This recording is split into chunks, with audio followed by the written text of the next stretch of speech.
If anyone has recently checked Hack, you would have already seen your minor grades stacking up. That's because one of the many changes this year is the elimination of daily grades. I originally thought that it would be easier since I didn't have any daily grades, but then I realized that for a lot of people, daily grades have been keeping their grades pretty much alive.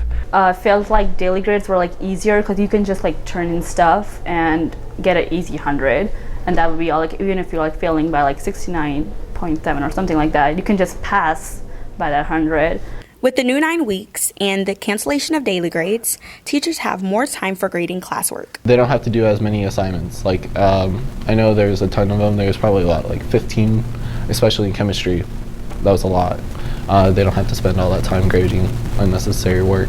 Because as teachers are shifting as well, there's more time to give feedback. So if you do the practice work, and maybe it's not for a grade, so some students may think that's not important to do, but you're able to get feedback and know that you're making mistakes before you take the big quiz or the big test, then you can do better on that the first time around, as opposed to failing that test and then having to learn all the mistakes that you made. You can do that before, and teachers can give you more specific feedback, like go back home and work on this.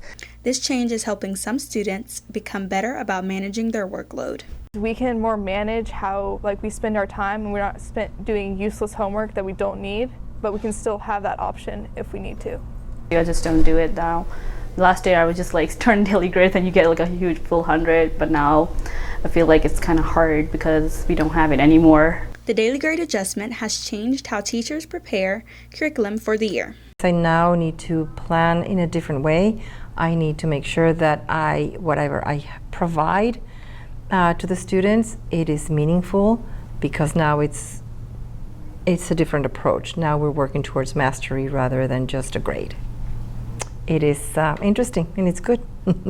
I'm Brittney McClure with Coyote Nation TV.